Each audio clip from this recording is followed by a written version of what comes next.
sesión que hemos preparado hoy, hablándoos un poco de la inteligencia artificial, ¿no? Y es que esto de la inteligencia artificial, en cierta medida, yo la veo como una revolución industrial, una más de todas las que llevamos viviendo en toda esta época. No es la primera, acordaros pues de la telefonía móvil, por ejemplo, ¿no? De dónde empezó y dónde estamos ahora, o de Internet. Hoy cada uno de nosotros no sabemos vivir sin nuestro móvil. Bueno, pues la inteligencia artificial yo creo que es una realidad ya en todo el mundo corporativo y en todo el mundo doméstico también, ¿no? Nuestros chavales están haciendo los trabajos del colegio muchas veces ya basados en inteligencia artificial y en las nuevas tecnologías.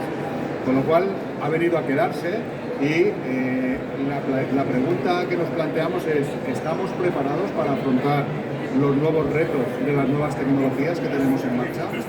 Eso es lo que vamos a tratar un poco de dar algo de luz a lo largo de estos minutillos que tenemos en este momento.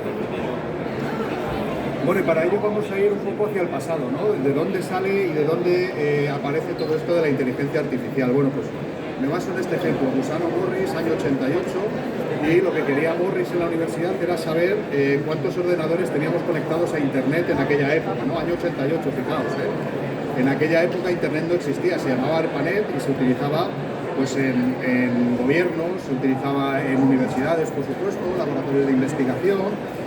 Y oye, se le ocurrió, oye, vamos a ver cuántos ordenadores hay conectados, cuántos servidores. En aquella época servidores Unix, el Windows como tal no existía, y pues bueno, desarrolló un código utilizando pues lo que se utilizaba en aquella época, el sendmail, la ejecución de código remoto, que los usuarios y las contraseñas no eran fuertes, y pues una serie de debilidades que tenían los sistemas en aquella época. Bueno, pues consiguió infectar el 10% de los ordenadores que estaban conectados, de los servidores. Y a raíz de ahí,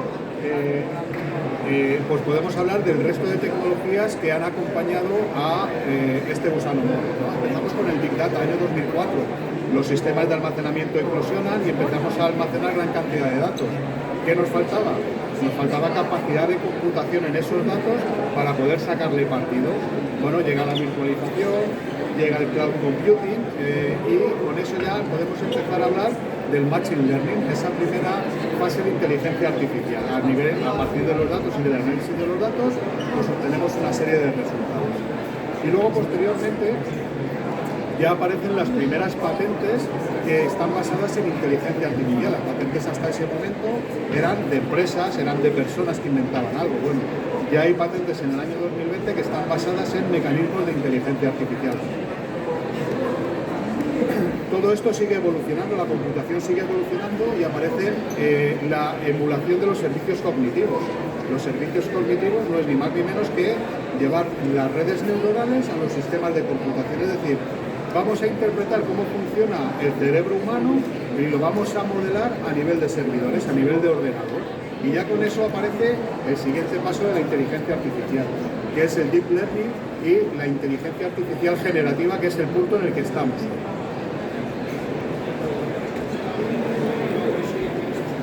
¿Y hacia dónde nos lleva todo esto?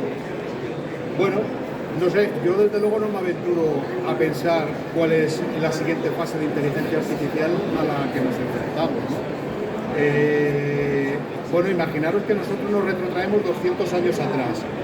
¿Qué tecnología había en aquella época? Bueno, pues ahora imaginaros que nos vamos 200 años adelante. ¿Qué tecnología habrá dentro de 200 años? No lo sabemos, no tenemos ni idea. Lo que sí está claro es que la tecnología sigue evolucionando y también la computación. Estamos a las puertas de la computación cuántica. Eso va a ser un nuevo avance que todavía no somos conscientes de a dónde nos va a llevar con la parte de tecnología. ¿Cómo van a evolucionar todo el modelado de redes neuronales? Bueno, pues la computación cuántica nos va a ayudar mucho, es decir, vamos a aprender mucho del comportamiento humano. No sé, todos habéis oído decir, seguro que lo pensáis, oye, un ordenador o un servidor no tiene sentimientos, no tiene emociones, no es capaz de trasladar todo eso. Bueno, pues precisamente se está trabajando en eso, en modelar esas redes neuronales, esos servicios cognitivos, para que los ordenadores ya puedan empezar a tomar decisiones basados en esas emociones, en esos sentimientos. Por lo tanto, ¿hacia dónde vamos? Bueno, ¿podemos llegar a pensar que la inteligencia artificial va a ser superior a los humanos? Yo personalmente creo que sí, que va a ser superior a los humanos. ¿Por qué? Porque tiene toda la cantidad de datos que nosotros no tenemos. Y volviendo un poco al inicio de la presentación, que hablábamos de los retos, ¿no? ¿Qué retos tenemos por delante cuando hablamos de inteligencia artificial? Bueno, pues hay una guía, que es esta guía que tenemos aquí, una guía OWASP, que está desarrollada por hackers en Internet. Es una guía colaborativa y nos habla de 10 categorías donde tenemos que prestar especial atención cuando hablamos de seguridad en inteligencia artificial. ¿Qué temas son importantes? Bueno, pues los tenéis ahí. Los prompt injection, es decir, vamos a dotar a nuestra inteligencia artificial de muchos datos y en función de esos datos la inteligencia artificial nos va a proponer una serie de ideas, de imágenes, de vídeos, etcétera, ¿no? Pero mucho cuidado con los datos que le damos, porque si son datos personales de las personas, datos confidenciales de las empresas, etcétera, cuidado con las respuestas que da la inteligencia artificial, porque se va a basar en esos datos. Y así sucesivamente con el resto de categorías. Una cosa importante que tenemos que conocer de la inteligencia artificial es que el resultado que nos proporciona la inteligencia artificial va a ser un resultado que es plausible. Eso quiere decir que puede ser creíble perfectamente, pero cuidado porque no por ello va a ser veraz, ¿vale? Entonces tenemos que tener mucho cuidado de todos esos datos de la inteligencia artificial, tanto los datos con los que la alimentamos y los datos que nos devuelve la inteligencia artificial. ¿Dónde os podemos ayudar desde Micromouse? Bueno, pues en estas 5 grandes áreas que estamos señalando, ¿no?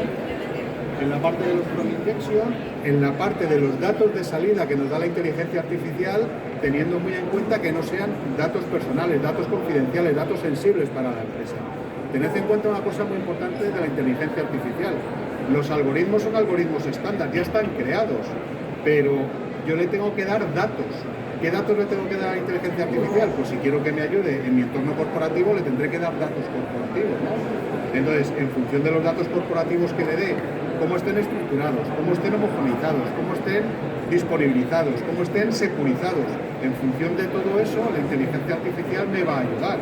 Pero muchísimo cuidado con, de nuevo, vuelvo a insistir, con los datos sensibles, con los datos confidenciales, con los datos de carácter personal, con lo que estamos alimentando la inteligencia artificial.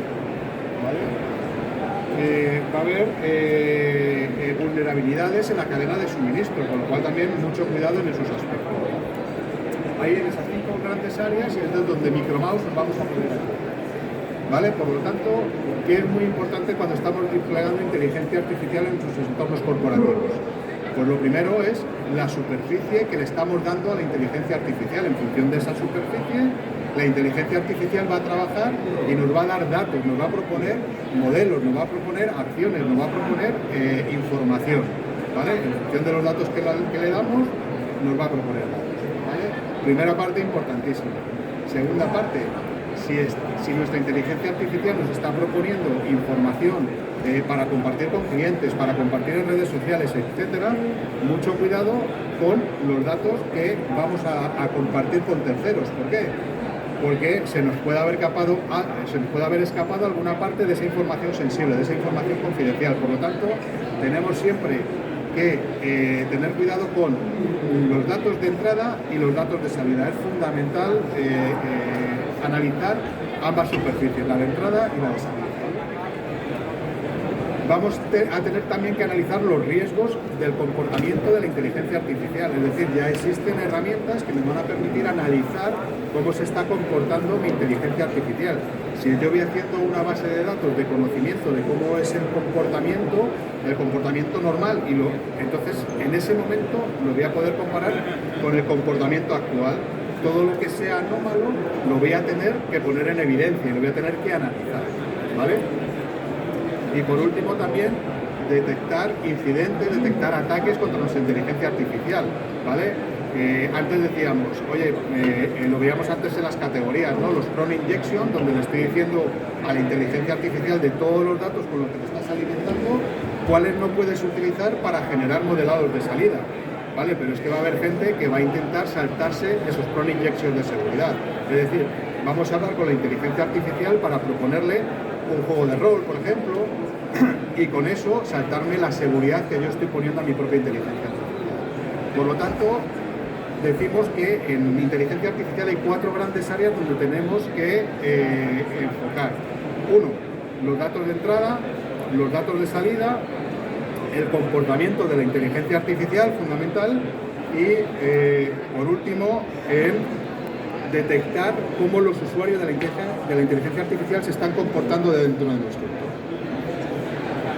Para ello, ¿qué partners tecnológicos tenemos? Bueno, pues tenemos partners tecnológicos que apuntan en distintas direcciones, desde la auditoría de saber qué está ocurriendo tanto con los datos como con los permisos, el comportamiento de los usuarios, la gestión de esos usuarios. También tenemos que tener muy claro que esa gestión de usuarios va a ser fundamental para securizar nuestros entornos corporativos, ¿vale?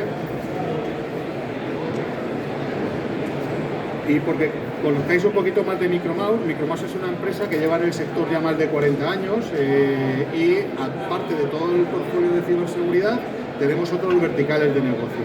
Tenemos vertical de almacenamiento, tenemos vertical de la conectividad. Hoy en día todos trabajamos en remoto, pero mucho cuidado con esas conexiones en remoto que muchas veces son inseguras.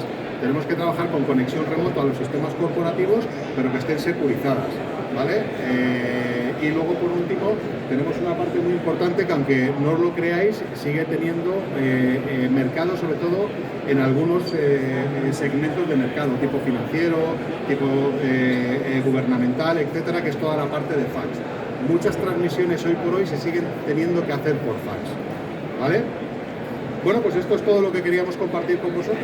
Estamos en el stand 56 para cualquier información ampliada que queráis. Y bueno, aquí tenéis nuestros datos de contacto, los míos y los de mi compañera María Eugenia, ambos del ámbito comercial. Cualquier duda, cualquier necesidad que tengáis, encantado de poder atenderos. Sin más, daros las gracias por vuestra asistencia y cualquier duda a vuestra disposición.